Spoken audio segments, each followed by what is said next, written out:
So, Fat Man. My video didn't skip.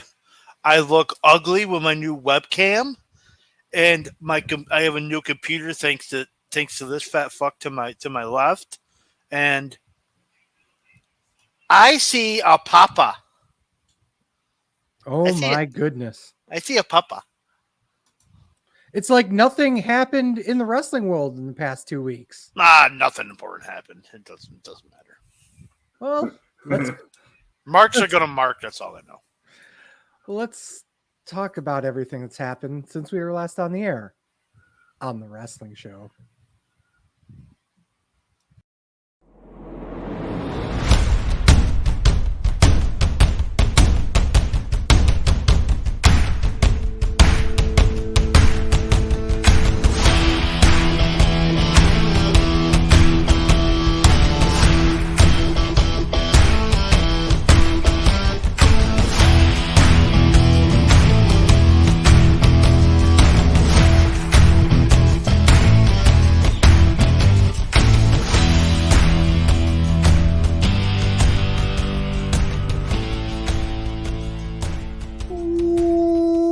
Welcome, everyone. This is Sleazy. This is the Fat Man.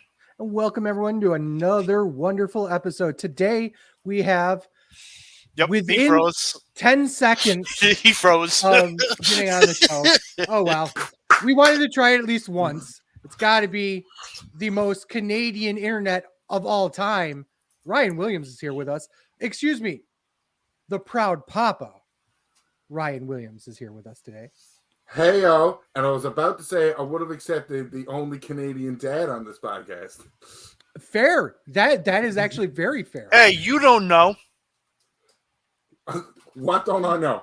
I mean, Sleazy and some Asians in Canada. Yeah, but that doesn't make me a Canadian papa. That still makes him an American papa. I mean, Canada papa. That would be multiple... I mean, yes and no. No. Just because he put his pop into some Chinese food doesn't mean he's a Canadian dad. First of all, Japanese. How dare you be so racist? Dim sum, because that's what Tom wanted while we were in New York City. Dim sum and then some. Yep. Hey, they wouldn't let me. So what can I say? We got so much to talk about today. Good, bad, personal experience. But let's get on with probably the main event to open this. The NWA 75th anniversary show, night 22. Right? Yeah, everyone watched that, right? There was a fucking retirement in the main event, so I don't know what to tell you. Don't worry, I'll cover that quickly. Oh God. Let's talk about All In. Even though it was chronologically the most recent show we're about to review. Because that pisses off Fat Man way more. I mean, technically, the NWA 75th Anniversary Night 2 was the most recent show we're going to talk about, as well as Impact Emergence also happened after All In. So, there was multiple shows. Which I didn't watch yet, but maybe Ryan and I can find some time this week. Yeah, see? To do some extra We're going to talk about it anyways, because fucking scorecards. We had a bunch, and I'll start off by saying, Sleazy, yes, with your victory this weekend, it puts you ahead of Fat Man and in the top 3 of wins all time in our scorecard history at 8. Still, I'm way behind Al and you, right? Yeah, I got 17. Al has 13, and you have 8. But you're still top 3. No, and with no New Japan or Ring of Honor scorecard victories. Right? How the fuck is that even possible? Because we only do one New Japan show a year, and I have 17 wins. ROH is 3. I've never won an AEW one. It's the only one away from my Grand Slam. Yeah, I've held at the same time WWE and AEW, but never a New Japan or a Ring of Honor show. Fat Man's only a New Japan away from his Grand Slam if he can find the time to grace us with our fucking fun on the scorecards. I'll do it at Wrestle Kingdom. Don't worry about it. Listen, I won the New Japan scorecard for the Junior All-Star, and like I said in our chat, I don't even care that I won it unopposed in our faction. I won the Squared Circle Reddit scorecard championship. That's a big deal. That's a big deal. For anybody else is not. For me and you, we're just like, yeah. Fuck them. Yeah, fuck them assholes. But double fuck them assholes that night. If you guys want to get involved with the PWS scorecards, email Ryan at ryanbuck@thewrestlingshow.com. Really a lot of fun. Seriously, a lot of fun. Very enjoyable to go and do that. I give it to Fat Man. Yay! Anyone watch the pre-show? No. Yes? Let's move on. Yes. What do you mean What? no? There was nothing on there. There was not one but 2 title matches. Yo, dog, I heard you like tag team matches. I do. And this one was fucking fantastic. ROH World Tag Team Championship. Aussie Open defense against MJF and Adam Cole because way to try to kill your main event before it starts. 7 minutes. No, as in like them getting hurt. 7 minutes and 45 seconds. I don't have any ratings for that. Did I not send you this? Rock Culture had their star ratings out. Oh, fuck cool. What Culture? I know. I have John Catton's but I don't have the pre-show. Oh, okay. Rock Culture actually did the pre-show too. Fuck what? Because they're a UK fucking company who were probably fucking jizzing all over this goddamn show. They're giving us some. To be fair, no, every fucking thing UK when it comes to movies, music, anything, they fucking just pull in sleazy with his Asians. It just fucking hashtag towels everywhere and then bash on everything else. Oh yeah, I can tell you right now, I saw a bunch of 4-star matches in the Rock Culture ratings. And they're wrong. I wouldn't say they're wrong. Hard for me to disagree 4-star matches because you know how much I hate the numbers unless it is something that I would call a 5-star match. I think it was a perfect match. You know what I mean? I think 1, if not 2 matches on this All-In card could have that rating. Nope, you're wrong. Realistically. And then we know MJF and Adam Cole won the titles, which surprised me. It should not surprise you. But why it should not surprise me? What is Tony Khan? What is Tony Khan? If nothing other than a money mark, but even more so a Ring of Honor mark. Coke addict? Okay, also, yeah, allegedly. Tony Khan's a huge Ring of Honor mark. With Adam Cole's tag team championship victory, what does that make him? An ROH tag team champion. No, a Triple Crown. Actually, I'm still right. It makes him ROH World Tag Team Champion. But that's not what I was going to bring up. So you're wrong. Jesus Christ. But I'm right, though. Fuck you, dude. Seriously. But I'm technically right. But no, I know what you're doing. Yeah, the reason why. The thing is, this is the second time it's happened. Because the first person that he did this to was Samoa Joe. Because he didn't have Triple Crown either. So this was a lot more obvious than we didn't see it beforehand. But looking back on it, we're like, oh, duh, obviously they did that. And then Hook beat Jack Perry. Who the fuck did he ever beat? Jack Perry, he just said it. And then for the FTW championship, which means absolutely nothing. But apparently it was real glass, Crimea River, bro. So yeah, cool. Oh, that's why. I was like, Samoa Joe never held the tag team titles, but they consider the pure title and the tag title and the World TV title as any 2 of the 3 secondary belts. Which means they should be able. There should be a Grand Slam with the trios. I honestly believe so. Too. Technically, yes. I would believe so, but they don't call it that. Then Dalton Castle's a Grand Slam champion. There are 3 Grand Slam champions in Ring of Honor history. Before we go forward, name them. Jay Lethal. Jay Lethal is one. That's one. That's the obvious one. Eddie Edwards? No. Triple Crown, not Grand Slam. Oh. Danielson. Danielson, incorrect. Yep. No, I was going to go Danielson. Then Nigel? No. He was never TV champ. It is more recent to the fact that the other 2 names used the 6-man tag team titles in their Grand Slam. Oh, Grisham then. Nope. Really? Grisham's not one. I know he's a Triple Crown. Wow. Who else? One of them. Okay, here, because it's funny for me to say it this way. One is a founding father of Ring of Honor. One decided to kill Ring of Honor when he won the world title in the ladder match in Madison Square Garden. Matt Taven. Wow. Christopher Daniels. Oh, yeah. Okay, that makes sense. Yeah. Okay, yeah. That's cool. Like out of all the Ring of Honor people, They're the only Christopher three. Daniel and Matt Taven. And Jay Lethal. Well, Jay Lethal's such a fucking mainstay. Is there anything he hasn't won in Ring of Honor? I Yeah, the 6-man. 6-man. And I he's thought in he a did with perfect the- team. Right, he's in a perfect team right now. Him and Singh and Jarrett would be deadly Ring of Honor 6-man tag team champions. That's true. Yeah. All right. All In Proper opens with the Real World Championship. Fuck you too. CM Yo, Punk. dog. CM Punk. Yo, dog, I heard you like fake titles. We just watched that on the pre-show. Because fuck you. CM Punk defends against Tongan Jim. 14 minutes. Kent gave this 3 1/4. Chip, wait, you're not here, fucker. Sleazy.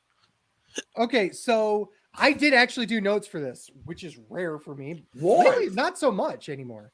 Sleazy's actually been doing some shit. It's weird. You know, I have a spare 4 minutes in my life now. I gave it 3 stars. So I'm pretty close there. The color was dumb. I'm just gonna throw it right out there just because, you know, I love Ryan. Disagree. Wanna know why I disagree? His back of his head went through the announce table, so the front of his head got cut open. Okay. I love when you get mad so I can play your game. You have no clue what happened underneath that table when that broke. If anything could have stabbed him in the head from broken pieces.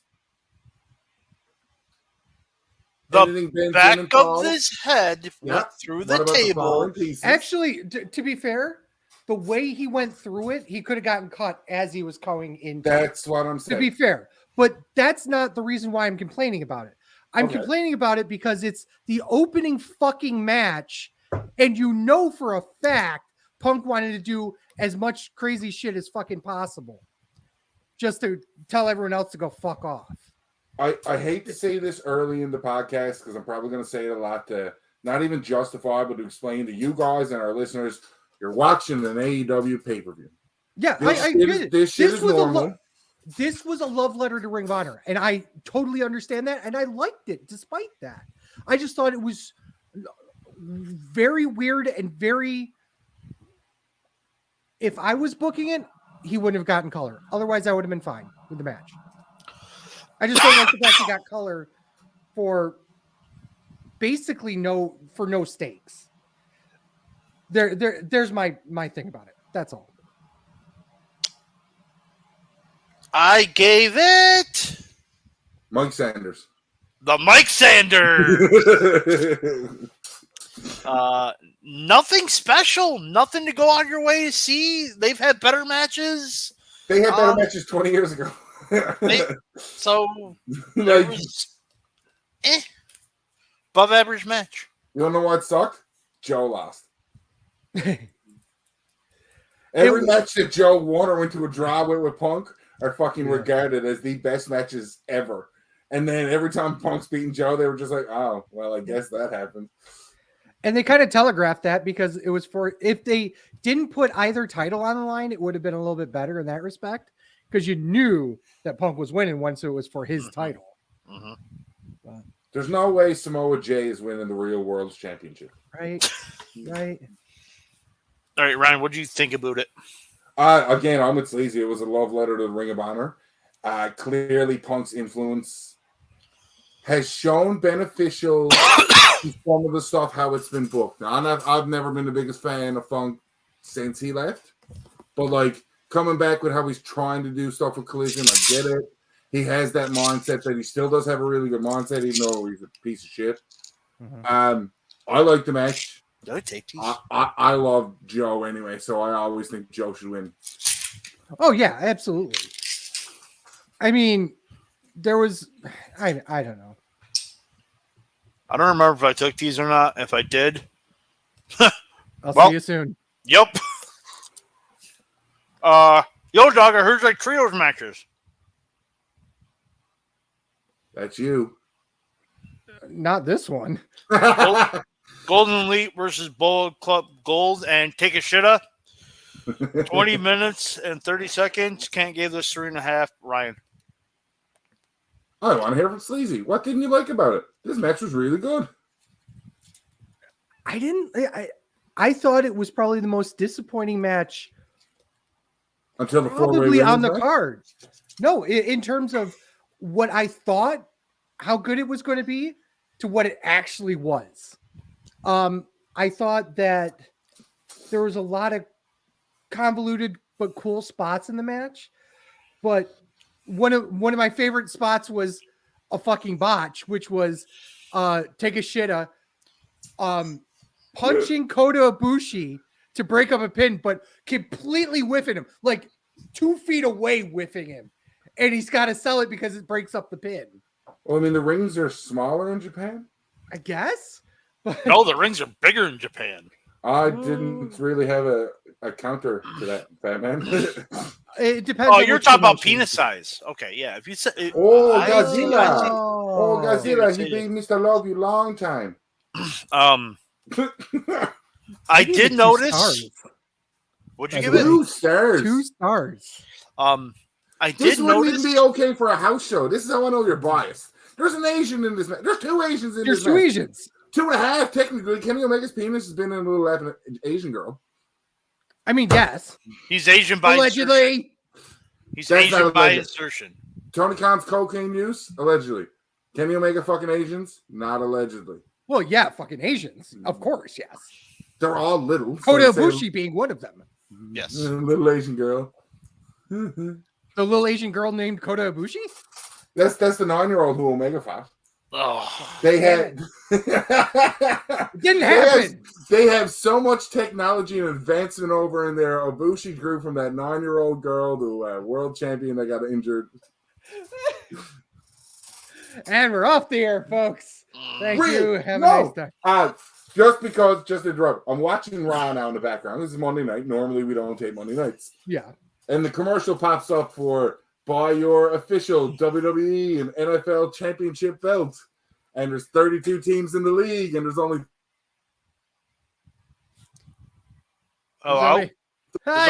What? Then there's only 31 options.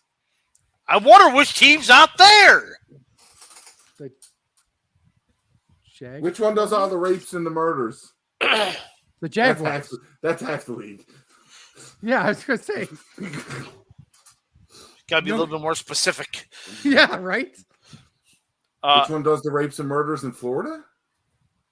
Dolphins. Anyway, I was gonna say Tampa Bay, but okay. No, we don't rape and murder people. We just rape. Because we're pirates. Wow. We're pirates. Wow. We rape, plunder, and pillage. Nowhere do you hear murder and plunder, pillage, and rape. We've said that word a lot in the past 5 minutes. Right? Trigger warning. Just put hashtag rape on there, I guess. Wow. No. Starting with this match and moving forward, there were a few botches, and I think those ropes were pretty slick. Especially the one near the entrance, because I did notice a lot of people slipping, a lot of people not getting good grips, falling off of them. Fucking Hangman in this match, knees went right through, like barely cleared the ring. And I'm going to mention it now. Yes, this was a 4-hour show. Yes, some of these matches went longer than they should have. They needed to slow down. Not just in this match, but in matches before, because they were going so fast. Their adrenaline was up so much for this show, is that they were botching, and it comes into play in the later match specifically. But they just need to slow down. But I gave this 3 3/4. I thought it was a really good match. It was a spot fest as expected. Kenny Omega eating the pin makes perfect sense. It does. I thought Takeshita was going to win the match. I didn't think he was going to pin Omega, but the way with the roll of death, it makes sense. They're going to face each other at All Out.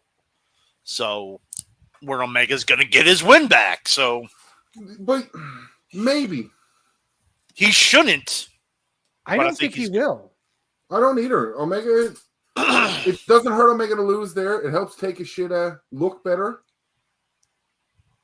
To get 2 big wins over Kenny Omega in the span of a week. And if Omega's the way he is of putting other people over and being beneficial, Takeshita wins next weekend. I agree. Should. I actually agreed. Should. No, I think he will. We all agree.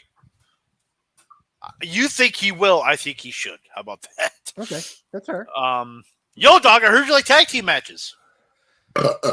I do. AEW World Tag Team Championships, FTR versus the Young Bucks, 21 minutes and 45 seconds. Kent gave this 4 1/4. Okay, Ryan, you're clapping. Best fucking match out of the 3 of them these boys had. Everything was thrown back to every little thing. Love the missed 450 spot. Love the little touches, the BTE trigger, and then the FTR trigger. Right, kids died, and I didn't think they were going to win because dumbass got arrested in Florida with the gun.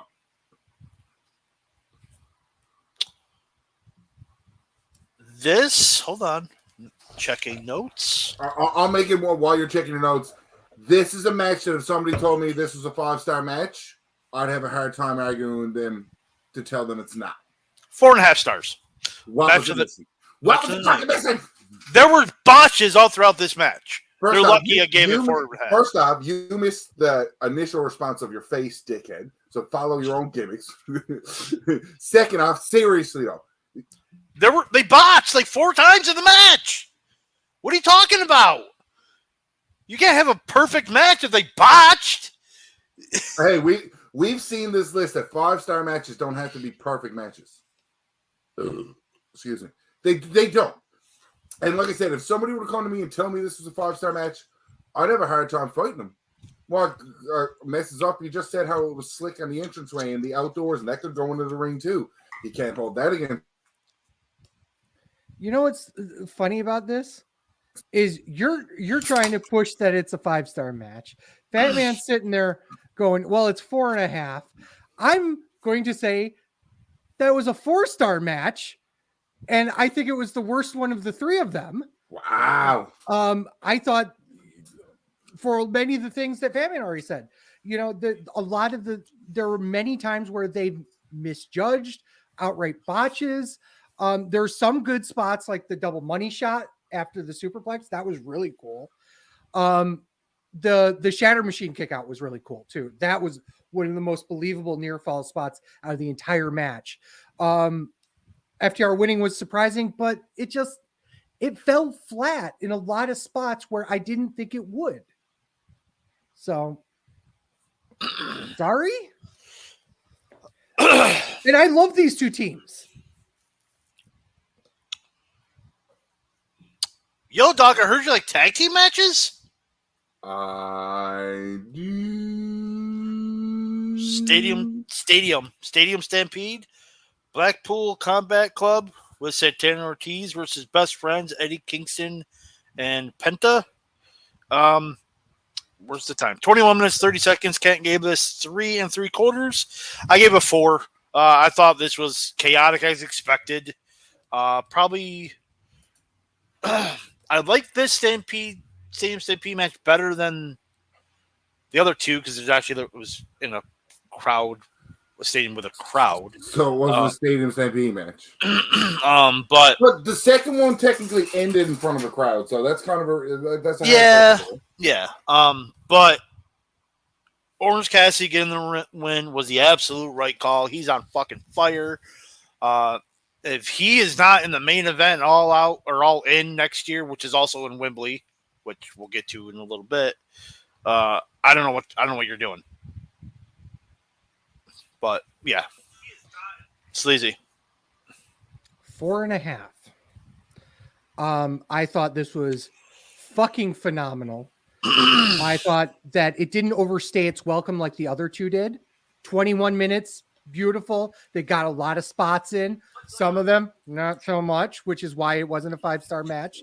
But so many great callbacks. Sue showing up. The fact that the match started with Kingston just beelining for fucking Swiss. Just every single bit. Even having a Taipei death match in fucking Wembley Stadium. Come on, guys. And that was real glass. But how could you not love this? Ryan loved it. Ryan did love it. It was a fucking great match. Awesome. Again, this show, you might have called the opening a love letter to Ring of Honor. This pay-per-view was a love letter to AEW's indie side. Because that's all it was. It was the super duper WrestleMania of indie shows. Still pisses me off that people talk about the attendance. Because as much as I'm a Fed shill, you can talk about the attendance all you want. Oh, it's the most. At first, it was the most tickets ever. Then it was the most paid tickets ever. Now, AEW have released a press release that it was the most paid tickets ever in a show in Europe. So they've been backpedaling and backpedaling a lot on their statements over and over and over. Because, like, realistically, WrestleMania 32 fucking happened. You look at a video of WrestleMania 32, and you look at a video All In, and you're telling me there's more people at All In than there is WrestleMania 32? I think fucking not.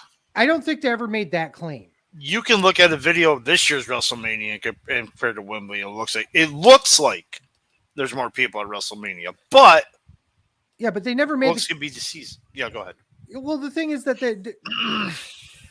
they changed it a lot, dude. They did, and I'm not going to say they don't, but they never made the claim that it was the largest event ever because they simply couldn't. It was the largest paid tickets. When again, fine. Then they tried to fight that to say something else, and then with the press release from AEW today, it was largest paid attendance in Europe. So like they backpedaled enough of times that every single bit of credibility they tried to get out of this for their marketing is out the window. Had you have just said we sold 80,000 tickets, holy fuck. I think you're right in that respect because if they just went with the truth, which was they sold 81,000 tickets and just left it at that, you're absolutely right. That would have been a problem. But because they kept trying to, be WWE in that respect. Here's another thing, too. They're basing it off what Meltzer's saying. Right, and that's a problem. Yes. But everybody that I've seen for this one, they always try to back it up with the whole tickets that gone through the turnstile, blah, blah, blah, blah, blah. I'll fight it with, it doesn't fucking matter. Collision in Korea happened both nights. And for everybody that says, oh, they were forced to go, they paid for the show, boys. Korea paid for the show. So that means every ticket was fucking paid for. That makes it number one and number two. I'm a Fed show. You're not giving it to WWE. You're giving it to fucking Collision in Korea night one and then Collision in Korea night two. Like, yeah. Mm-hmm. Mm-hmm. I agree with that. But I tried looking it up. No. But I remember someone reporting that WWE sold 94,000 tickets to WrestleMania because they said if they just would have said that they sold that many tickets, it beat WrestleMania 3 anyway. Why boost the number up? So I remember saying it on this show when we covered WrestleMania 32. What I was going to say to you, Fat Man, is I remember what you're saying. I tried to look forward to. I remember what you're saying because I remember during the time when you were searching it up, everybody that shit on WrestleMania 3 numbers saying 93,000 went, it doesn't matter if 93,000 is the real number or not the real number because WrestleMania 32 sold more than 93,000 tickets to officially beat it. So I remember all of that stuff when it happened, just like you did. Mm-hmm. I could just never find it. And when I sent that stuff in the chat, it was like a day or two after and the backpedaling had started. But I remember the same thing. It was they beat them regardless if the number was real or not from 32. Yeah, I just couldn't. Because I remember saying it on this show. I'm like, I remember that. But anyway, let's get on with it. Yo, Duggar, here's like multi-women matches. I do not.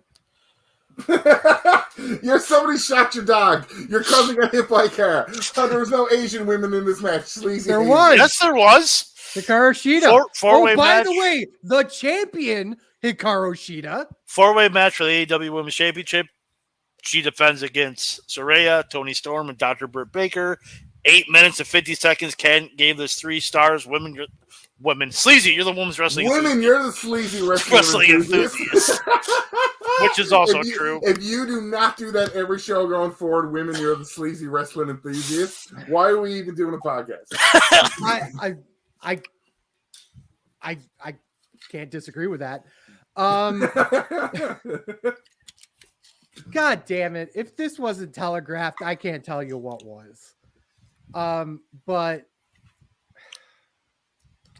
I gave it the George Sanders, Mike Sanders? Do you not remember above average Mike Sanders? I don't know. Natural Born Thrillers, WCW. No.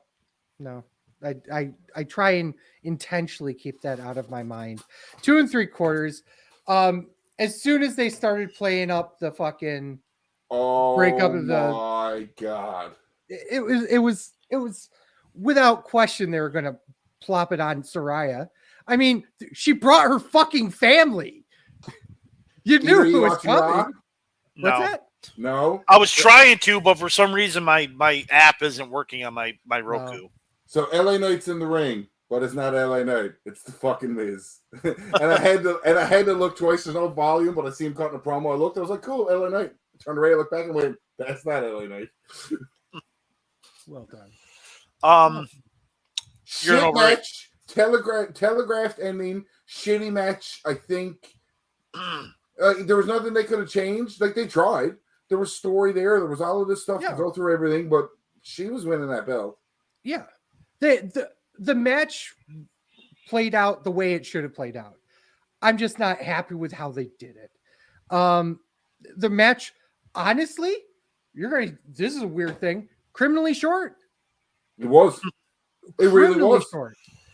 I thought they could have done way more, and they would have been. I think the match would have been way better if they given them even 5 more minutes. They tried to get everything they could in for a 4-way women's match. The only one on the card, by the way, only women's match on the card out of 10. It never really got into second gear, which is sad because this was supposed to be a big moment for Saraya.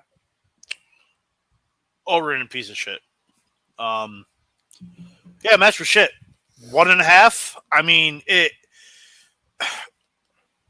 was 100% telegraphed for her to win, but the wrong kid died. Who should have won? Disagree. Sheeta should have retained. Disagree. 100% disagree. Honestly, she was only champion so she could drop it here. 100%. Again, everything you're saying, I hate to say this on record, you're right. Telegraphed for fucking Saraya to win. Sheeta was only there to fucking lose. Toni Storm was 100% eating the pin. Britt Baker was a not fucking factor. She was just there to get a payday. Wrong kid died. Like, I mean, give Sheeta a rematch. Take it back off her. I don't care. It's not. It's AEW. She'd be the first ever 3-time women's champion. Surprising that don't go to Britt Baker. Shocked. Right? Yo, dog, I heard you like tag team coffin matches? I do. I did. Swerve Strickland and Christian Cage versus Darby Allin and Sting. 16 minutes. Kent gave us 3 1/4. Whose house? Mark's house. Fucking Mark. I'll accept that. Because again, we're all fucking Marks. I love how you say it as a derogatory. He doesn't. You don't. No, it's actually there's a wrestler named Mark House that trained me, and that was his. That was his gimmick. Yes. Whose house? Mark's house. Yeah. Yeah. That was a whole. That's why I called him a fucking Mark. He's a Mark for Mark. That thieving bastard stealing that gimmick. Who let Swerve Strickland out of jail? Before we continue with the actual match, God damn, how much did they fucking pay Queen? And then, holy shit, how much did they pay for Metallica? More than they paid for Queen. I'm not sure. I'm legitimately not sure which one they paid more for. Metallica. Because they used Seek and Destroy. Nobody uses Seek and Destroy. They paid Metallica way more. Oh, 100% more. I don't know. I don't think so. I Oh, really 100. Metallica, they probably paid them 100%. When I say 100% more, I'm calling a number. They probably paid 100% more than what they did for They still paid more for Final Countdown. Oh yeah, probably. And now this, I hate to say this, is a show where I'm okay with it. What, the tag team coffin match? No, the licensing on music. I'm okay with it. Oh yeah, absolutely. It's your biggest show of the year. You're making tens of millions of dollars. Fuck it, you can afford it to do that. I'm listening. After they fucked up with Ospreay on Dynamite with his music, it's just funny that they paid for extra music and got Ospreay's music right this show. They better have gotten Ospreay's music right this show. As far as the match goes, Ryan. Great little match. Sting, and it's funny because Sting at this age, it's funny enough to say, WWE dropped the ball on Sting. He'd still be there doing tag matches, and you still could have stuck him with somebody. And they could have got their miles out of Sting in WWE, but they are ignorant sometimes to stuff that they don't really see. And AEW has very much benefited from Sting. A lot of people are still talking about Sting wrestling. Sting does something crazy every match to the point that he's Shane McMahon levels, but only one spot has been stupidly dangerous. I thought it was great. Until I saw the stat that Sting and Darby Allin are undefeated as a tag team, I thought Swerve and Christian had a chance to win this. I did not. There was no way Jay Briscoe's winning the ROH World Title.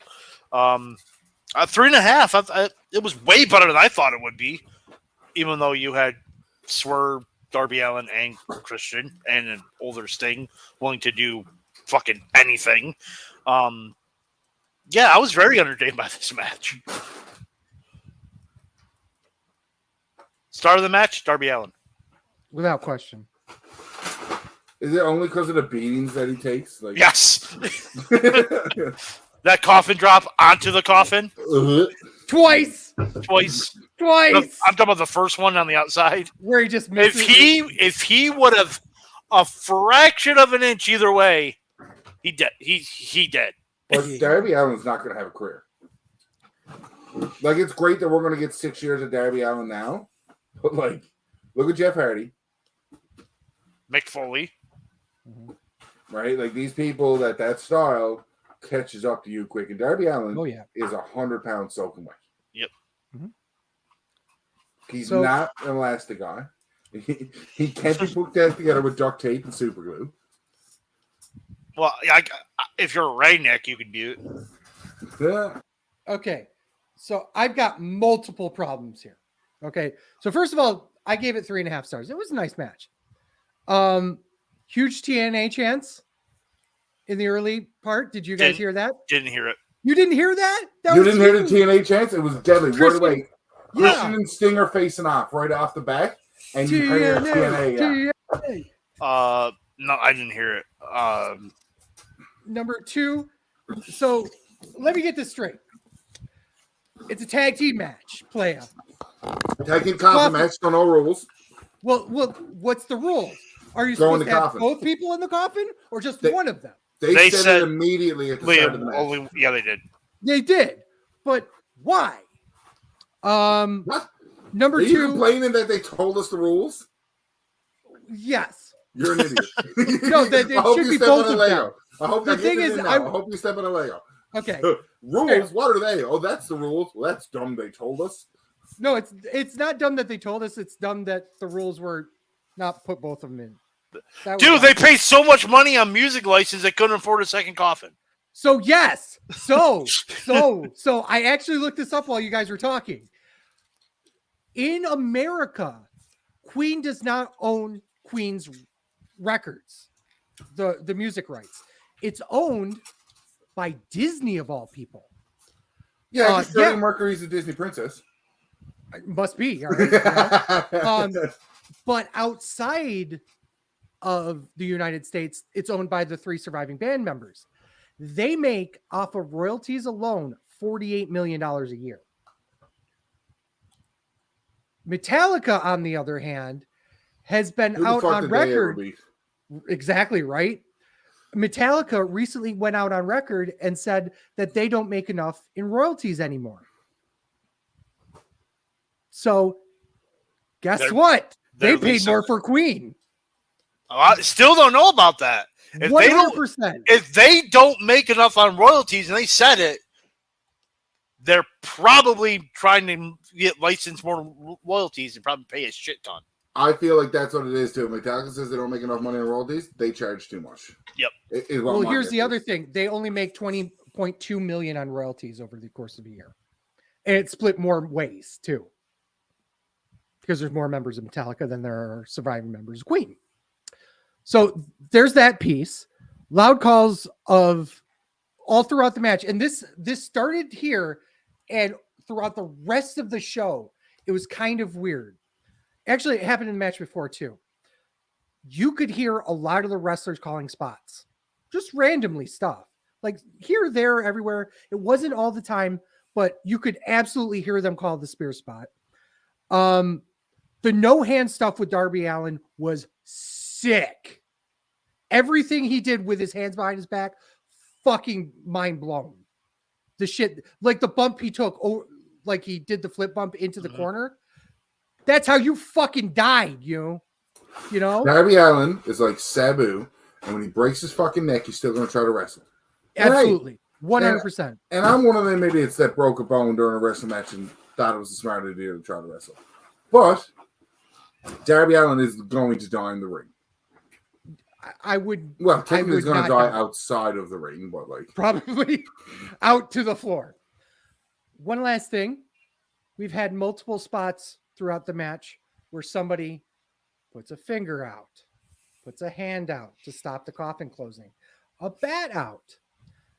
Swerve did not lose this match. His hair was out.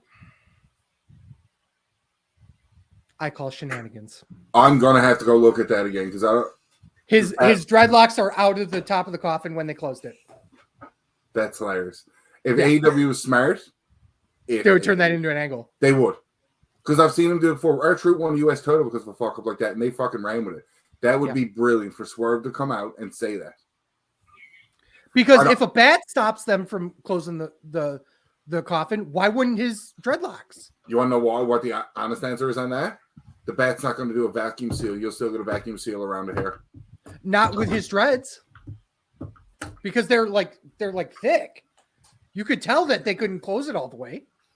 Like thick, like thick, porn, like thick? Triple C thick, motherfucker. Sleazy doesn't know. The only thing thick about him is, well, him. That made no sense in any context. Way to try to call him fat and be nice about it, dick. I know. Just call him fat. He knows he's fat. I know he's.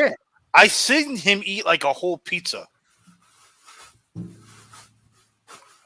This shocked the shit out of me. How was I keeping up with fucking Swarley?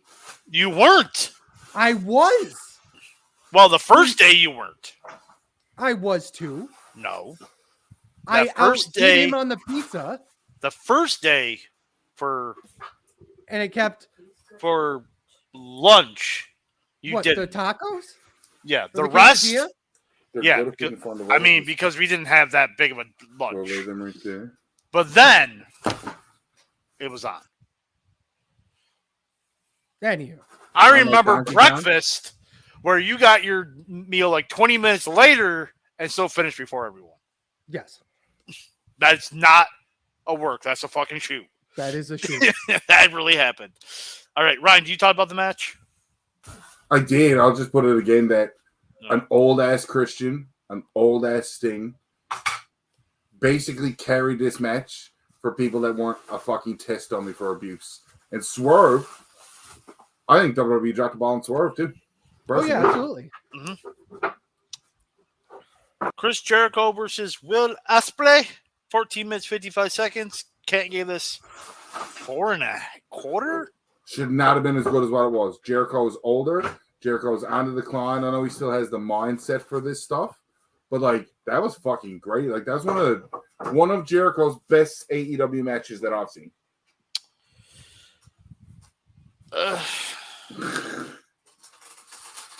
3 stars? The match felt rushed. This was the one match where I felt like I think Jericho was like, okay, we need to go fast and prove to everyone that I can still go. And it fucking showed. This was really sloppy in spots. But this was a really slutty match. It was really slutty, sloppy. It was sloppy and wet everywhere. Just mess. Yeah, it was a sloppy match. It felt rushed, but it was still good. Again, if they just would have slowed down. And Jericho should have known that for being the veteran. And Ospreay should have known that. I really do think that Jericho's like, keep the pace up to show everyone that I can still go at that pace. Is that a real fucking comment out of your mouth? Ospreay should have known to slow down. Right. Yeah, that's fair. That's fair. That's like I get Jericho having to do it for his age. Ospreay needs to have to slow down. What the fuck are you on? If they would have just slowed down, this could have been freaking excellent. But how it was long still a was good the match.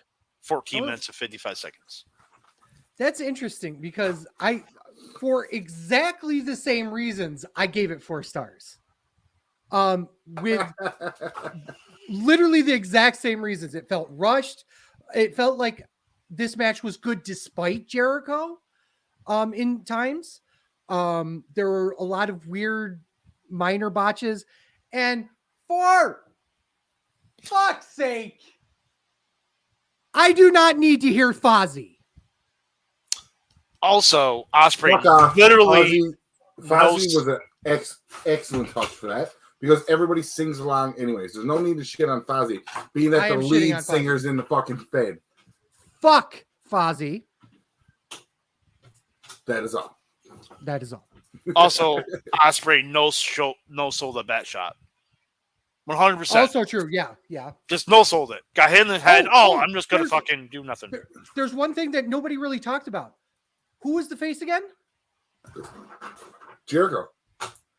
Who is the face again? Jericho. Who is the face again? Jericho. No, Ospreay was. No, Ospreay wasn't. When Jericho's flicking off the fucking crowd. It was on TV, it was built as Jericho. Yeah. During the match, it was Ospreay. Not Jericho. It was not Jericho. And that was a stupid thing that they should have thought about, honestly. They really should have thought about it. The problem is you had Callis on the fucking side. And even Callis got fucking accidental heat. Mm-hmm. Because how did Callis get up there, fuck around, and then have his guy get hurt with the bat shot? Mm-hmm. If Callis didn't get up there, his guy doesn't get hurt. So why'd you give this a 4-star match? Yeah, you're doing a lot of shit on this match. No, but the reality is that despite all that, it was still a good match under there. So despite all your rage, it was still just Ospreay not in the cage. Exactly. Yo, Dogger, who'd you like trios matches? This one was better. Yes, it was. AEW Trios Championship, House of Black defense against the Acclaim, and badass Billy Gunn. You have to enunciate both D's so there's no lawsuit. Bad. Yeah. Bad. 10 minutes and 50 seconds. Can't give this 3 stars. I'll go first because I'm just going to do it. Really, my notes were good match, right? Kids died, 3 stars. Basically. They sold this story really well. Shitty the House of Black didn't get as good of a run that I saw comments online that shit on the House of Black's run. Those people that shit on Run have no clue that Collision's a thing. Because if you watch Collision, watching the product, I know a lot of fucking idiots don't do that. They were defending those belts and highly, highly promoted on Collision. So, like, the run wasn't shit.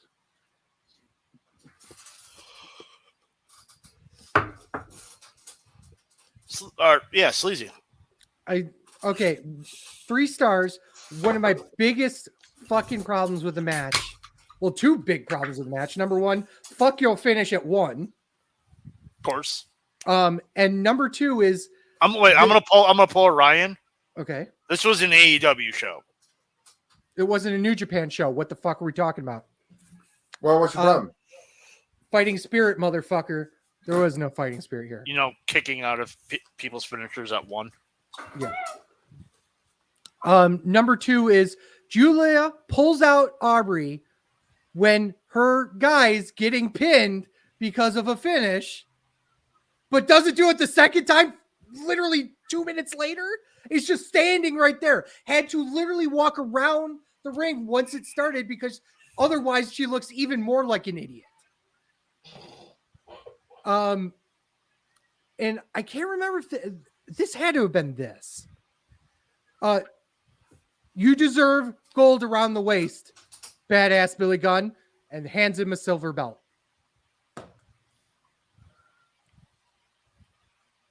Fuck you guys. Maybe he's colorblind? You don't know what he's dealing with.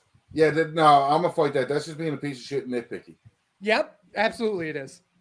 I thought it was a funny bit, honestly. Yeah. You deserve gold around your waist. Here's a silver belt. No, the match was fine. It was. And it was a perfect match right before the main event. Yeah, absolutely. Nice segue. AEW World Championship, NJPW against Adam Cole, 29 minutes. Who Can't did give these this guys ever beat? Like, Jesus Christ, do I got to see them all over the card? Like, blah, blah. On the pre-show, Look, on all the the way to the main main card. event. Who with the It's like they overguard. bookmarked or bookended the entire show. Fuck these dudes. Can't give this 4.25. Ryan.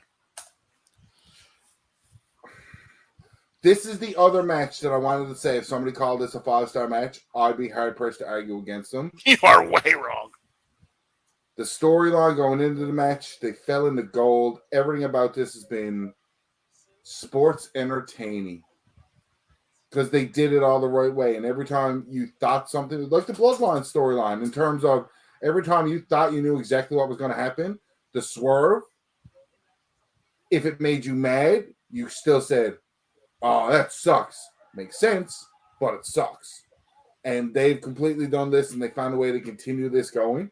Obviously, they're going to lose the Ring of Honor titles because of shenanigans, or shenanigans will happen just off after. But, like, To the kingdom. yeah, I hope so. Fuck, I hope so. But this match is doing great. This was the perfect main event for this show. Kenny Omega was tangled up in the 6-man, so he couldn't do Omega versus Punk. This is the match. Sleazy. This was the match. First of all, having Nigel McGuinness sit here and wax poetic about how 31 years ago he was in this crowd watching Brett and Bulldog have this amazing match, and it's the reason why I became a professional wrestler. And Taz goes, well, I became a wrestler because I needed a job. Because Taz is a New York piece of shit. Fucking hilarious. I can't fault this match. 5 stars. I will say this though.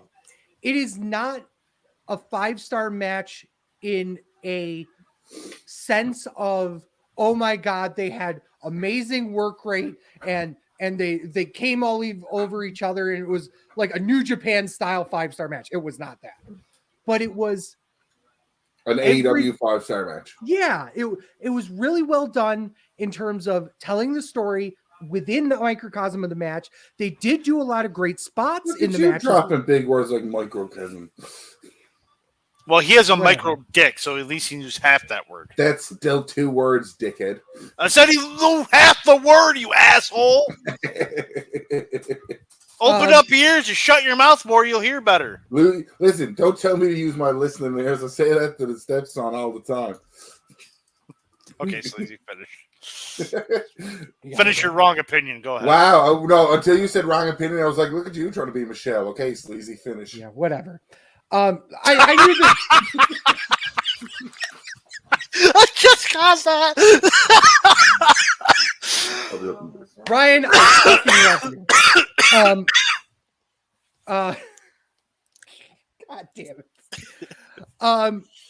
The stair spot was fucking sick. I thought he died. I thought he died too. He did end up getting cut on the stair itself. The only thing I thought was stupid but funny was him going 5 more minutes when they went to a double pin draw.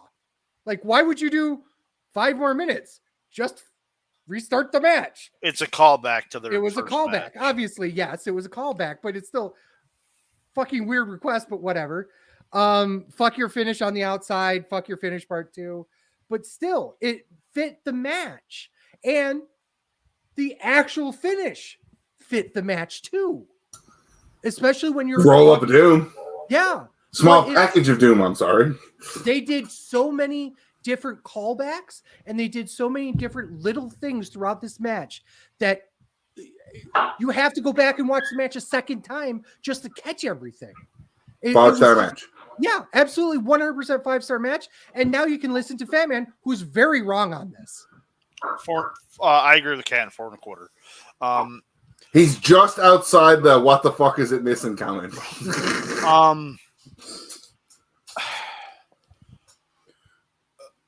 In the microcosm of the I agree with you 100%. Jesus Christ, that's the second time we've dropped that this episode. Right? Micro dick, bro. I understand. So, in the microcosm of the match, third time, had to do it. I know. They did it. They absolutely did it. MJF kicking out a literally fucking finish after finish after finish after finish, chair shot finish. It got me like, really. This is now you're Brock Lesnar level kicking out of everything now. Really? I disagree with that. The callback with the 5 minutes I liked, but I think they could have done it better. Instead of doing a double pin, they could have done something. Had they done a double count out, people would have shit on him for seeing the Miz for Mania. Honestly, I thought the double count out would have worked. I agree with that. Actually. Better. It would have worked better but than that. You wouldn't have gotten the double clothesline. But you could have still done the double clothesline.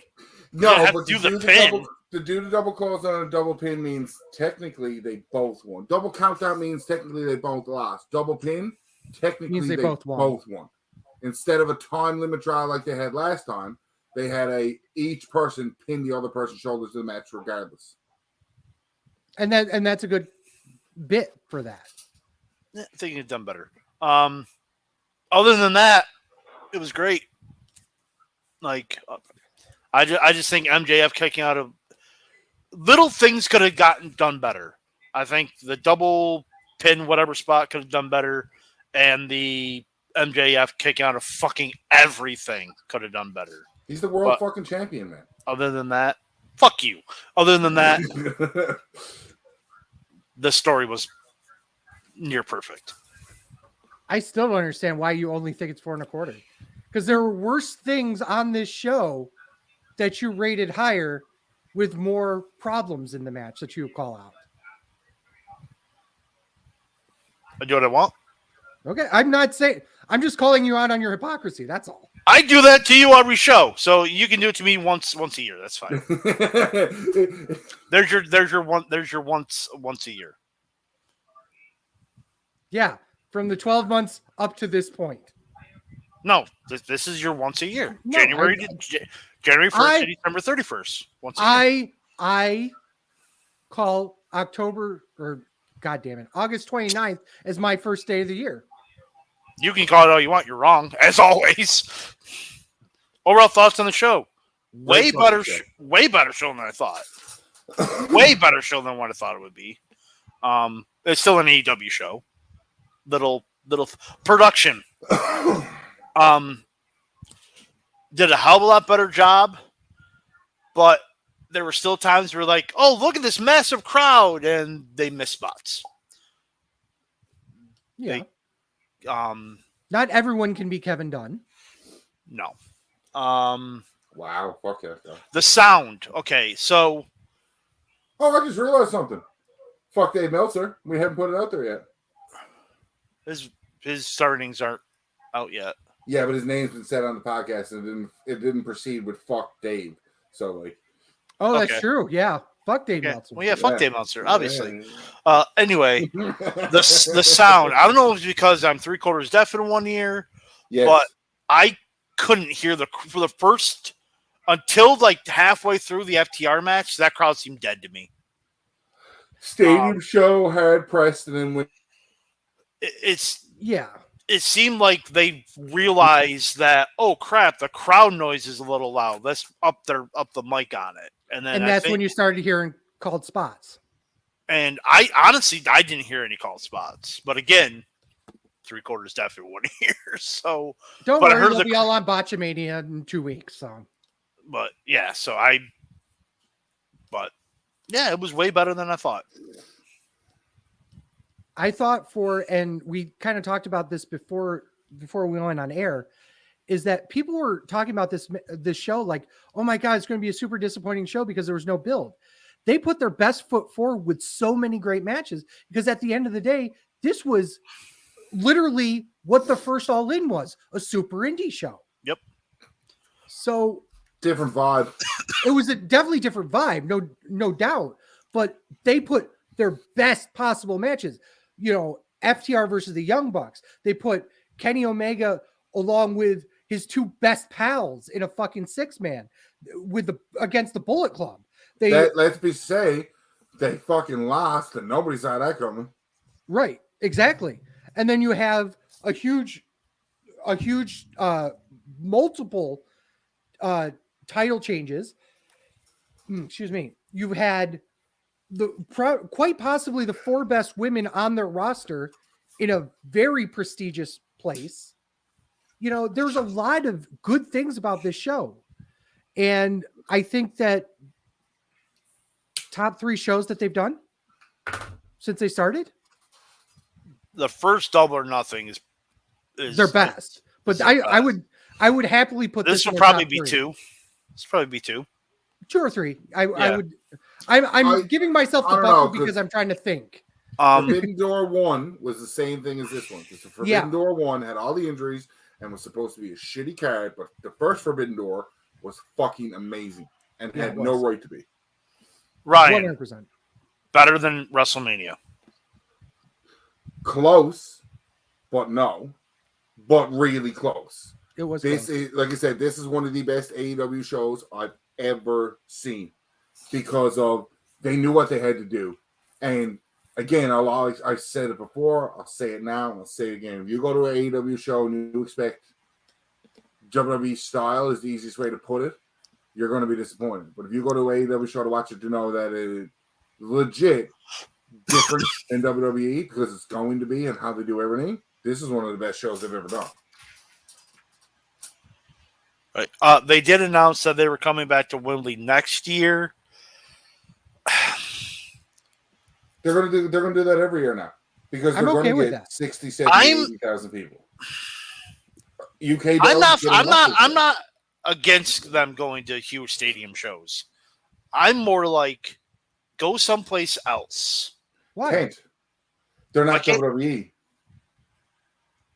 They just also sold why to try to see if you can do it again. Why? They're not in there to make history. It's the reason they go to Chicago. That's my point. They're in there to make money. Yeah, so if you go to someplace else, Wrigley Stadium. Why not? Why they go to Chicago 40 times a year. Yeah, because they sell out every time. When the market dries up, they'll not go.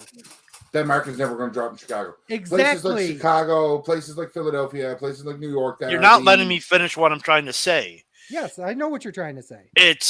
Yes, they've done it. It won't feel as special as this one. Who cares if it's not special, though? You're not letting me fucking finish. I know. I was going to say, just shut up and let him talk. No, he does this to me all the fucking time. I'm doing it to him now. Fat man, you do this to him all the time. I do, because he's always wrong. I want to hear his reasoning. Okay. It's because it won't feel as special. Yes, they'll easily make money, which is what they're there for, Sleazy. But if you're going to a different venue or different country and selling 75, 80,000 tickets, now you're going, okay, WWE, yes, they did Cardiff. They've done at the old Wembley, and they've done Toronto and the U.S. They haven't done Germany. They haven't done Paris. They haven't done Spain, selling that many tickets. If AEW can do that, then they can say, guess what, fuckers? We got you. That's my reasoning to go, why are you going back to a stadium you know you can fill? Try it's a challenge thing. Why be complacent? Go somewhere else. See if you can't draw. No. That's a surefire way to run a promotion into the ground. Exactly. But if you they need can't, a bankroll. Yeah. What? You need a bankroll. His dad's a billionaire. What are you talking about? Fucking dickhead, shut up and let me finish. Shocker. He calls me out for doing it and then immediately does it right after. Yeah, fuck you, because I do what I want. You need a bankroll. But what I mean is you need a bankroll. It's just because the cons have so much money in their soccer and their football doesn't mean they have a smart, logical waste money bankroll in AEW like they did 4 years ago. It is an evolving business.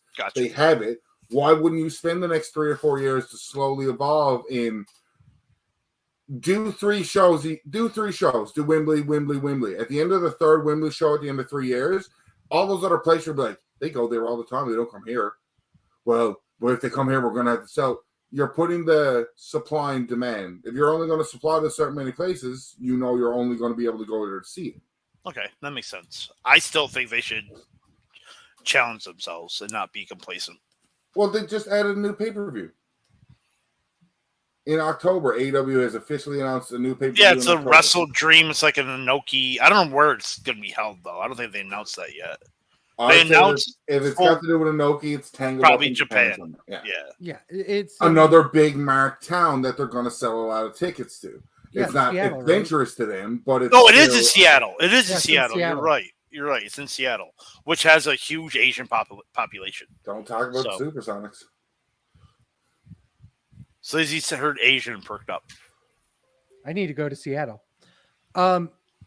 I guess here's my thing about all of this. Interesting. Is that we're sitting here, we're talking about, how they should, get out of their comfort zone.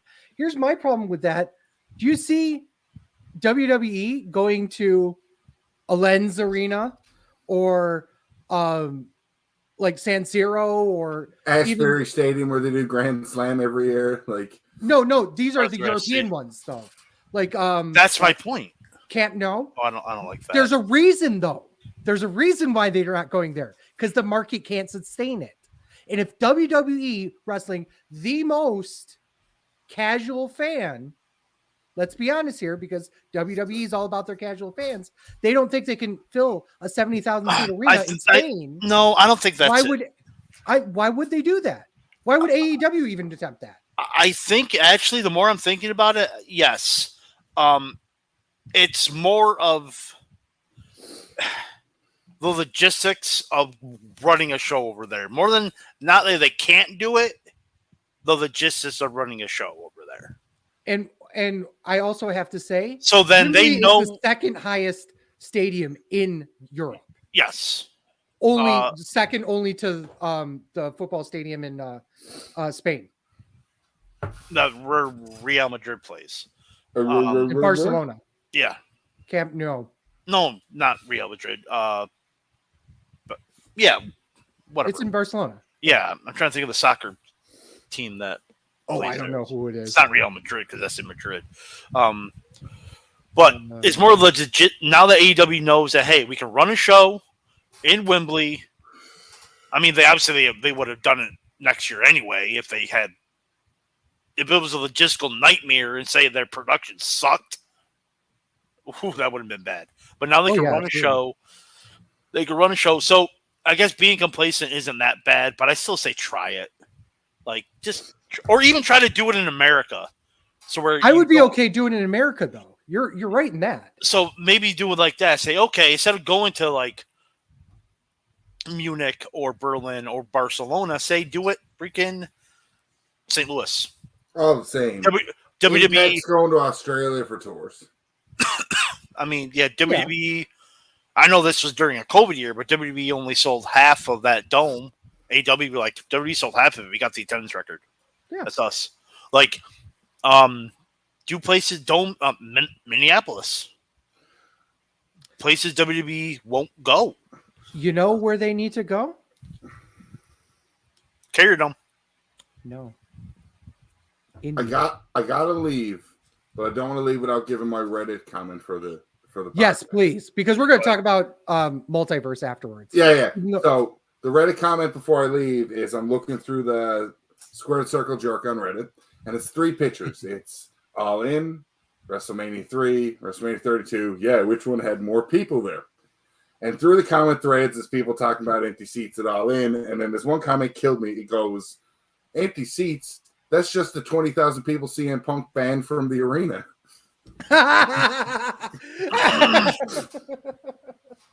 So I thought that was fucking excellent. Gentlemen, thank you for the congratulations for being a daddy. I will listen to the other half later on for inverse, yeah? Multiverse? Yes. Absolutely. Goodbye. Thank you, Ryan. That was. Well, yeah. So, Indy, yeah, at Lucas Oil Stadium, Minneapolis, even like big Tropicana Field, technically they were at Tropicana Field during the pandemic, but just so how about maybe not in Europe, but at least in America, you can run 80,000 tickets. Yeah, that's not just trying to be complacent here. Try to see it. You can do it in America. I'm not saying, let's see them do it in America. Try it. Try to see it. You can do it. Well, here's the thing is that AEW is in kind of an interesting place right now because they're not running every month these pay-per-views. So when a show like All In or Full Gear comes to town, that's a big deal. So you could, in theory, do a stadium show with any one of their pay-per-views doing that. Right.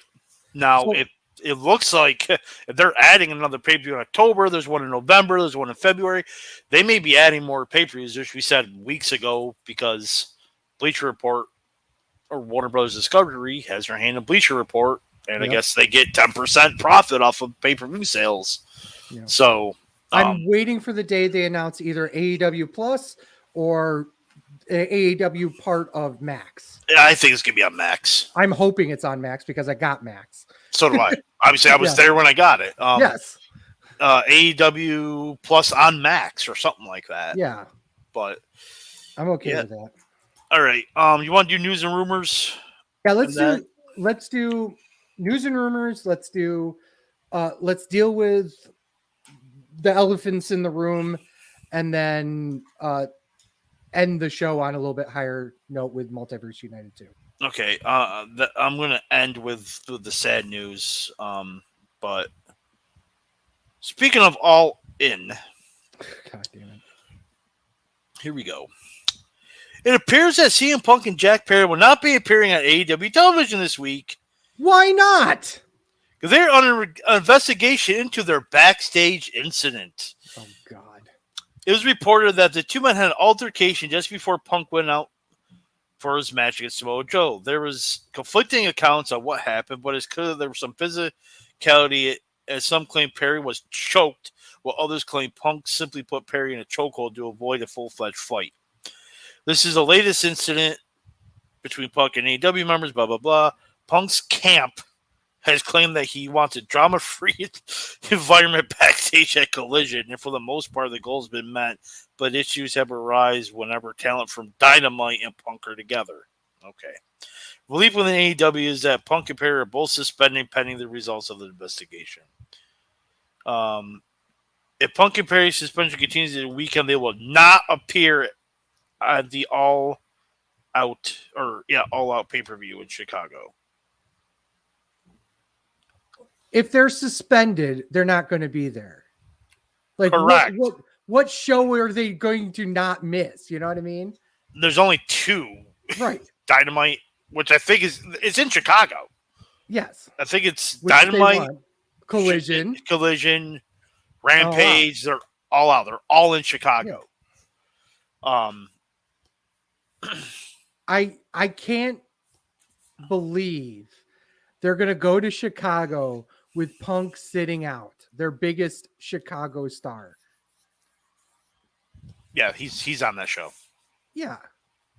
Like, look at Orton got freaking failed the drug test. He wrestled the Big Show and that got suspended afterwards. Right.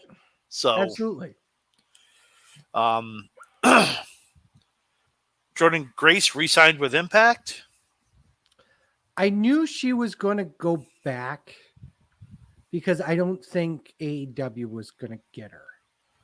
I think she just took a break. Yeah, she needs a break. But I think she was always going to go back to Impact. I don't think it's not because AEW didn't want her. I think, engaged or married to Jonathan Gresham. They want to be together. That's true. Travel together. That's true. It just makes sense. All right. And I don't think Gresham would go back to AEW either. So at this point, here we go. Bray Wyatt. Yeah. That we reported a couple weeks ago that he was suffering from a life-threatening illness, but he was about ready to return. Mm-hmm. And then we get the news, what was it? Wednesday, Thursday? That he suddenly passed away at the age of 36. Mm-hmm. Apparently it was due to a heart attack, but it was COVID-19 that exacerbated a underlying heart condition, which caused him to have a heart attack and passed away. Okay, so let me get the outrage out first, because that was reported 3 hours after it was reported he died by Sean Ross Sapp. Yeah, I didn't know about it till the next day when I was at work, and all of a sudden I just saw that on Facebook. Yeah, he reported that 3 hours after he died. If the family really wanted everyone to know that, wouldn't you think they told Triple H? I have a problem with the fact that he had to put that out there 3 hours after that happened so he could get the scoop out. I think maybe they did tell Triple H. And here's the thing. It could have been telephone, telegram, telewrestler. They probably told Triple H. Triple H probably told someone who told someone who told someone who told Sean Ross Sapp. Probably. According to Sean Ross Sapp, he got direct permission from the family to tell people. That's what made it. Oh, I didn't read that. Suspect. Yeah, and that's why I'm kind of like pissy about it. Is that even if you did, wait a fucking day, you fucker. Yep. What the fuck is wrong with you? Just because you wanted to be the first one out on that? Go fuck yourself. You call yourself a goddamn motherfucking journalist, and this is coming from two assholes who openly say they're not journalists, even though we're probably more journalists than you fucking is. How dare you? Seriously, how dare you? This kind of reminds me of the Brody Lee situation. Yeah, it's eerily similar. Because everyone and their brother, he died from COVID, blah, blah, blah, blah, blah. First of all, obviously, hindsight being 2020, obviously he didn't. He died of a lung issue, but I don't think they even know what happened because they didn't want to. I don't think Amanda wanted to do an autopsy on him. But here's the other thing about this. And while I am absolutely pissed at him for this, I also have to say, on the complete other side of that, I get it if they did it because of what also happened right around the same time, is everyone and their brother started saying, he killed himself. Maybe. And if that's the case, I still don't love it. But I didn't hear that either. I just heard I didn't. Well, like you said before, telegram, telephone, telewrestler. It went everywhere as soon as Triple H announced it. And because Triple H didn't say how he died, a lot of people assumed, because he has a history of mental problems, that it had to have been suicide. And this was literally, he had posted something literally like 5 or 6 hours before it was announced he died. So people were all over the fucking place.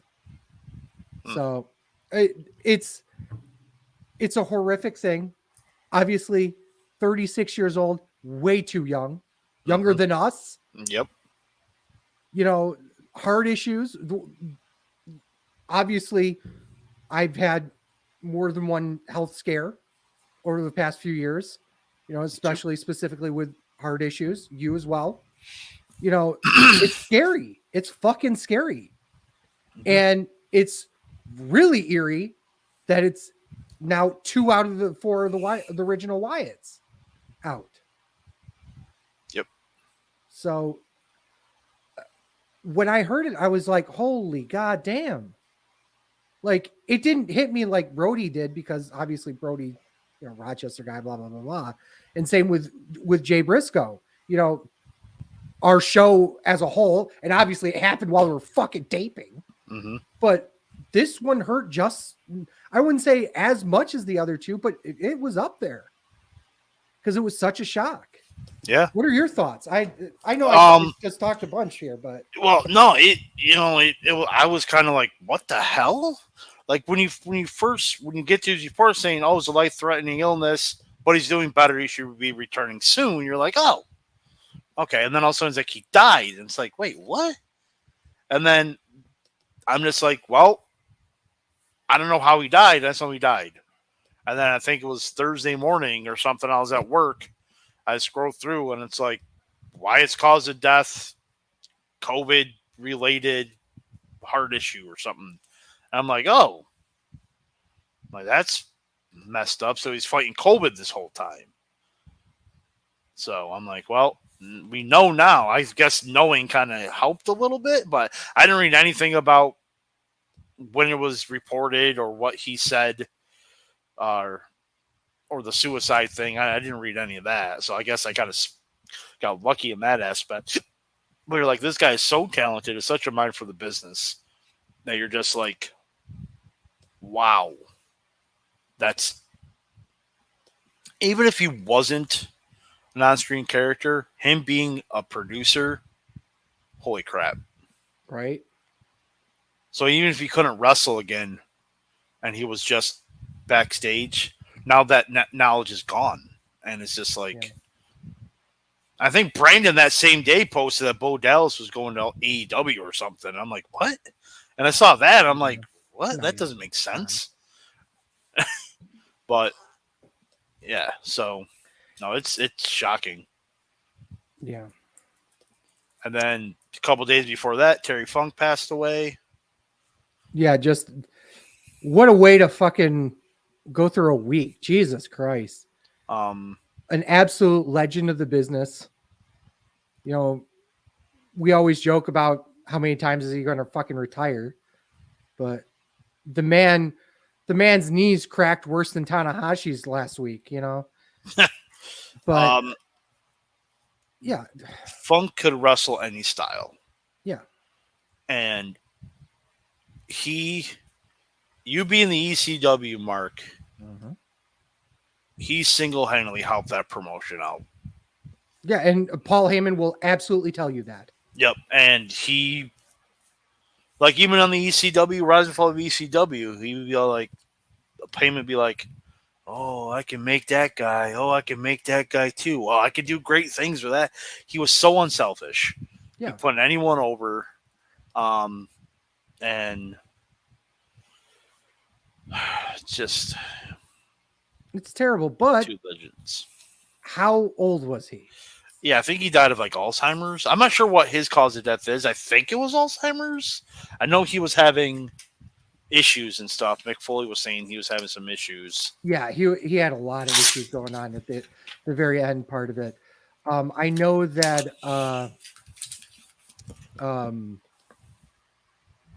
I know there was Alzheimer's, but I don't think that's what outright did him in, unfortunately. Let me really quickly take a look. Dementia, yeah, they don't actually say. It's probably out there, but he was 79. So, I mean, he died at 79. Okay. Wrestlers don't last that long. No. On the other side of that, they usually die when they're 40. Bob Barker, who guest hosts a couple of Raws, he passed away. So those are 3. Hey, he made it as close to 100 without going over. Yep. So apparently, the reason why the Jacksonville Jaguars title belt, I don't buy this reason, but Dude, you don't even have to say it. It's bullshit. Was that it sold out within hours. No, Jaguars. The Jaguars. No, only because Shad Khan bought them all. Probably. He might have. No, it was definitely Tony Khan. He's a fucking mark. That's awesome. That's it for news and rumors. Let's talk about our experiences. Yeah, our live experiences at Multiverse United 2, New Japan Pro Wrestling. I got the card up. And Impact. While you're doing that, you're pulling up the card now? I already have it. What's up? Okay.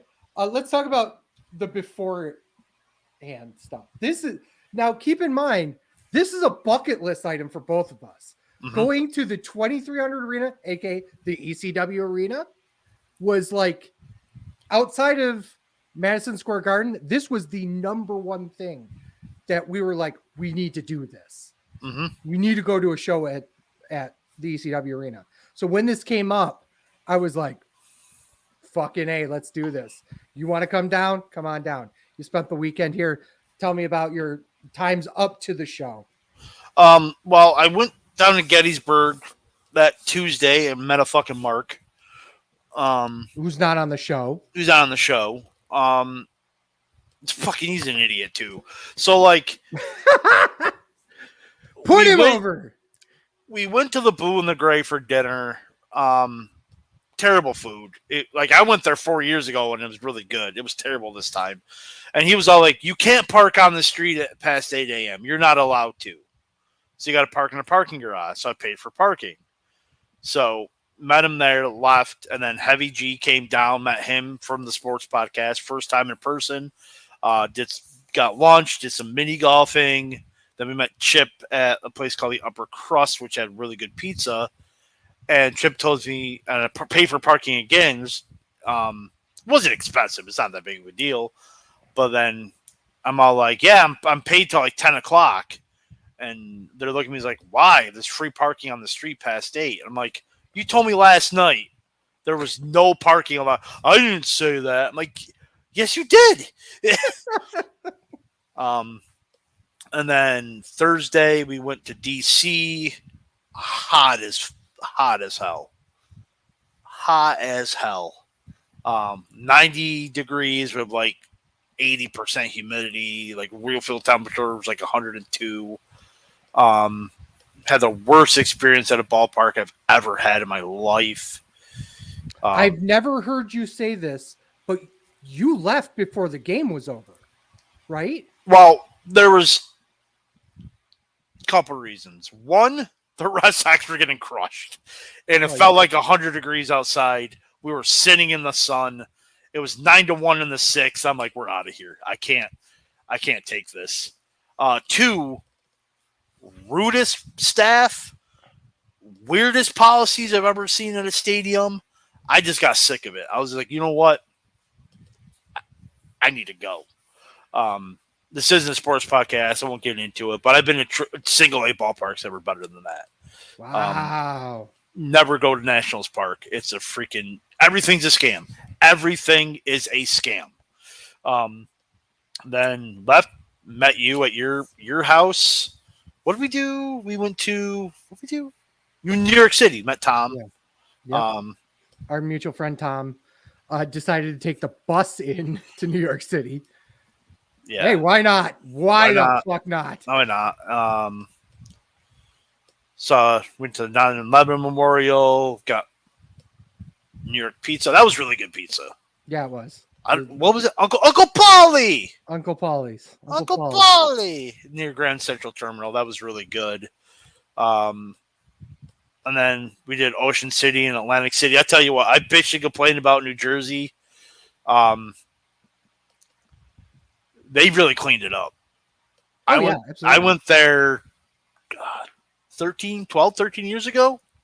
Literally, trash on the beach, glass on the beach, boardwalk falling apart, No one was on the boardwalk. Freaking, it was just terrible. And they revitalized that place so well. It didn't smell like it did. I'm not joking. That's the first thing. It didn't smell. I'm not joking. That place smelled like sewage. It was very, very, very clean. And at least the parts that we walked. We didn't walk too far, but I'm going back down in October to see you. About 5 weeks. Then we went to Philadelphia. What was that? Woodrow's? Woodrow's, yes. Really good cheesesteak. Yeah, Woodrow Sandwich Shop in the south end of Philly. Yeah, that was kind of a roll of the dice thing because people say it's good, but people say a lot of places are good in Philly when it comes to cheesesteaks. This was one of the better ones out there. Yeah, this was really good. Like, I actually got cheese and steak on my cheesesteak. Holy shit. Right. That's a plus right there. So, that was good. And then we went to, we did a little filming thing there in front of your favorite store ever. IKEA. Come on, man. God damn it. I hate If you guys actually watched, which a surprising amount of people watched that. We got a bunch of views on that. It was only 8 minutes long, but we wanted to do something quick before the show. There was some sound quality issues because it was windy the first part of it. But it was also hot as fuck even then. I'll tell you what, though. You thought that was hot. Oh, it doesn't hold a candle. Thursday in DC. Oh, I'm sure. You would have been dead. I am not joking. I would have feared for your life. We walked 8 miles in that heat that day. 8 miles walking. And I would not have done it. I will tell you that right now. I would have Ubered places first. Or the subway. Taking the subway. Or the subway. Yeah. Not walk everywhere. That would not have happened. Yeah, the live stream actually went surprisingly well, despite what it like the sound quality was a little bit off, but for the most part, if you go back and watch it, was really fun, little fun video bit. What are your thoughts? Now we got in there probably at the best possible time. There was when we pulled up, there was a line wrapped around the building. We pulled into the IKEA parking lot, which was really only like a 5-minute walk away. Yeah, it wasn't too bad. And then we did our thing, went back. So we were probably there 20 minutes. Walked in, no line. Just walked. We were able to walk right in. I thought the way that people were talking, they're like, "Oh, that place is a shithole." I know they remodeled it a little bit, but you can definitely tell that was the ECW arena. There was a mural of ECW in the bathroom. Yeah. The men's bathroom with like the iconic mural where people were actually like Tommy Dreamer signed it and Tom Gordon signed it. And I think Matt Hardy signed it because he's ECW. There was a ton of former people who wrestled for ECW or wrestled in that building signed that wall in the bathroom, which was like super cool. I'm helping Marks take photos of it in the bathroom. In the bathroom. Fucking at the end of the day, I will always be a worker to help with a fucking photo. Wow, I guess. I don't know. Always take the photo. Always take the photo though, yes. So that's probably one of my I don't even say it's a regret of mine. It's a personal choice. I just don't like taking photos, said the person with a bunch of photos on his wall. But these are like some of the only photos I have over a 10-year career of professional wrestling and going to shows for longer than that. This is all I've got. So, yeah.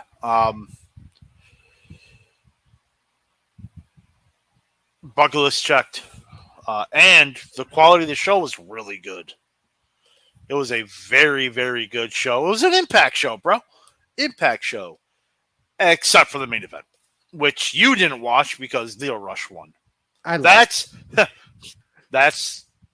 the work reason. The shoot reason is you knew the match was going to suck. Right. I never seen Tanahashi live. man, that was the worst match of the night. Yeah. Him and Shelley. And it was less than average. It was so boring, and it was. But I'm like, hey, at least I saw Tanahashi live. But other than that, everything else was great. I believed in Joe Hendry because I believe in Joe Hendry. Mm-hmm. Of course you did. Sabin winning the scramble. Eddie Edwards and Moose. iPhone. Thank you. You came all over the 4-way women's match. Absolutely. Sammy Callahan and Doku with a Philly street fight. Okay. Catch 22 and TMDK. I think I went to go get a drink during that match, but no, I went to the bathroom. Yeah. Bullet Club versus The World. Trey Miguel, Leo Rush is pretty good, and then obviously the main event, which I talked about, which wasn't great at all. But no, it was a really good show, really good experience. I'm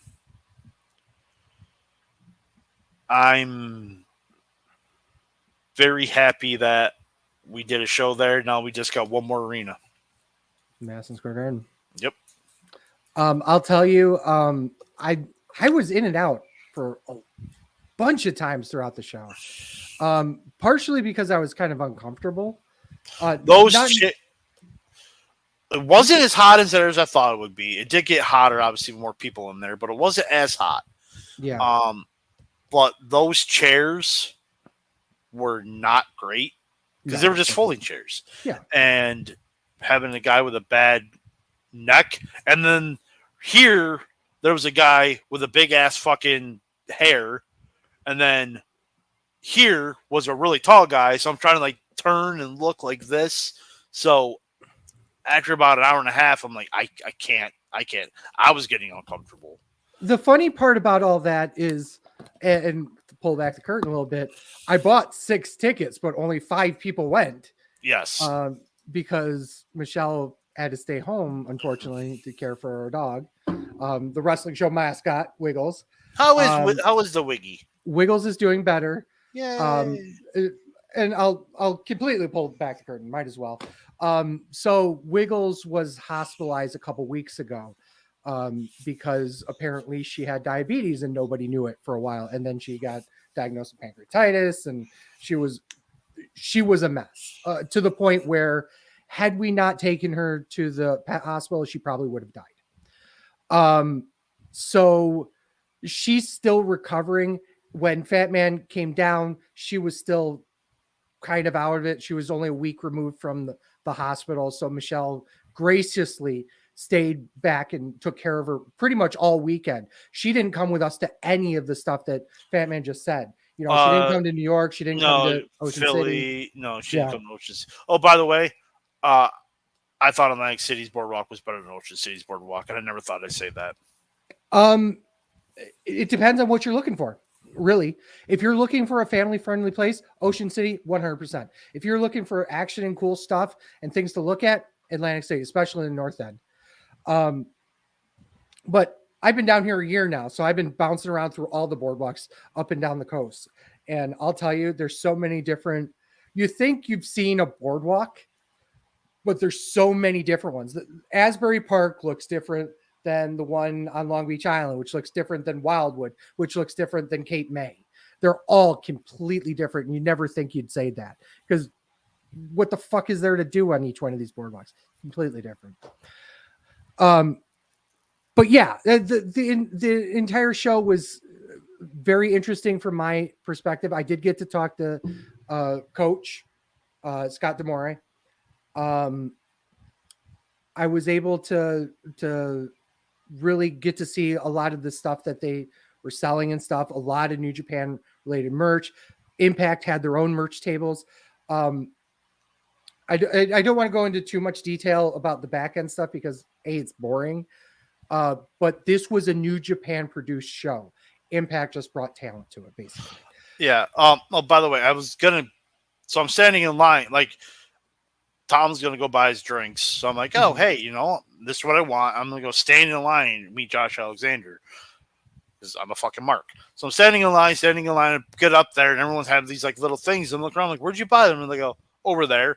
And then I look back, and the line's wrapped around the corner. I'm like, so wait, you got to stand in line to buy a ticket to stand in line to meet the wrestler when you buy the tickets here and the wrestler's here?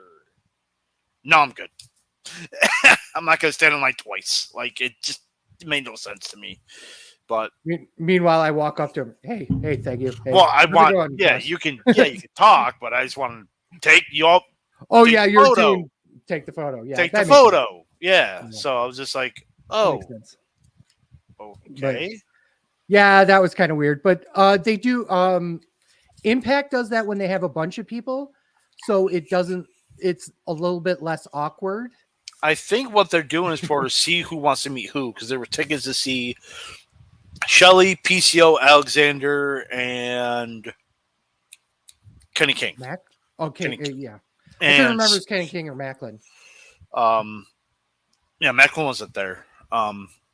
So I think they just wanted to see who was selling the most tickets, which makes sense. But at the same time, you could have done it right there. I think because of how tight it was there, that if you had 4 different places to sell 4 different things, and the other side of it is that was also where the merch table was. Yeah, and that's also where the bar was. So people were standing in line for the bar. People got confused in which line they were in. I don't think that would have happened had they had they didn't have 2 separate merch areas set up, because if you went inside and looked at the New Japan one, it was humongous. There's like 5-6 tables and everything. So I think had it only been one promotion in there, they would have never set any of that stuff up, and therefore it wouldn't have been that much of a mess. To be fair. Oh yeah, probably. But whatever. At the end of the day, it was a good show. Really well produced. I will absolutely go to another ECW Arena show without question. It was a lot cooler in there than I thought it was going to be. I've heard so many horror stories of the place getting hotter than fucking hell. Well, again, I think it's because when they renovated, they're like AC. Yeah. Because we were like, okay, here we go. It's going to get super hot. Open the door. We're like, what's this cold stuff? What the hell's going on? Right? Is AC in here? And we're like, oh, it's probably just in here. Then we go into our seats, like, it's AC in here. What the hell? Yeah, it was such a weird show in that respect. But yeah, I don't know. It was a fun experience. It was a great time to be had, and whatever from there. So now I just have to convince Fatman to go to a GCW show, which ironically is happening the weekend is coming down. You know what else is happening the weekend coming down? Fastlane. Oh, it is, isn't it? Yeah. So we'll be doing a show together in that studio. I'll be very interested to see how that goes. Yes. But I guess we've gone 145 on this. This is a fucking... I knew this was going to be a long show, but goddamn, pal. Fuck Ryan because he left early, but Ryan Buck Gotch on TikTok. Check out the wrestling show at /the wrestling show on Reddit. Follow him on Reddit at Ryan Buck Gotch as well. Chip didn't even bother showing up, but he's sick. Lies. I was sick for 8 months and I was on the show every week. What the fuck are you talking about? Right. At TWS_Mark with 4 A's on Twitter. I'm at TWS. What's it? Should be 8. It should be 8. I am at TWS Sleazy. TWS Fatman. We are SleazyFatman on whatever. Instagram, Threads, and TikTok. Please go on over there and give us a like. Videos you can find twitch.tv/SleazyFatman, youtube.com/SleazyFatman, premium videos at onlyfans.com/The Wrestling Show. You can find all sorts of content at The Wrestling Show.com, including articles, merch, and other cool stuff. I know I said we were going to drop a new shirt. I didn't. We will drop a shirt this week. I guarantee you. You can get this podcast every Saturday morning, wherever you get your podcasts, including Spotify, Apple Podcasts, Google Podcasts, Podbean. Last week, we didn't have a live show to go out, so we did Halloween Havoc, I believe it was. Halloween Havoc 92, which I didn't see go out, so. It did go out. I wanted to make sure, but it supposedly did go out. Okay. It did go out on YouTube at the very bare minimum. Okay. I saw it on there. But yeah, check that out. Obviously, check our show out normally here. And normally we tape live on all the video spots like Twitch and YouTube every Sunday night at 8 p.m. Except for obviously tonight. We decided to do it on Monday today because we had a bunch of stuff to go. No, yeah, maybe a little bit, but also we had so much to cover anyway, so it made a better idea to just do it this way because we were still trying to get through All In at like 4:00.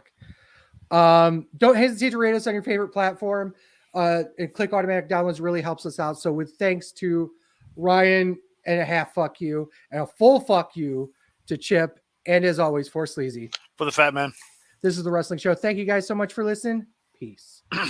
Fuck Dave Meltzer. Fuck Dave Meltzer. Fuck Kenny Omega. Fuck Tony Khan and his alleged coke habit, not alleged coke habit. Hot dog's not a sandwich. The sub is not a sandwich. A burger is a sandwich. Next week, God, what the hell are we covering? Emergence? No, Payback. And All Out. What the hell's going on? There's 2 shows we got to cover. Let's do Payback because it's not the live one. Sure.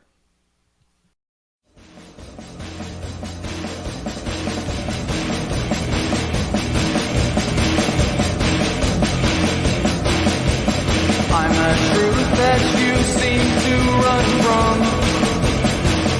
I'm an army of one. I'm a clip in your gun.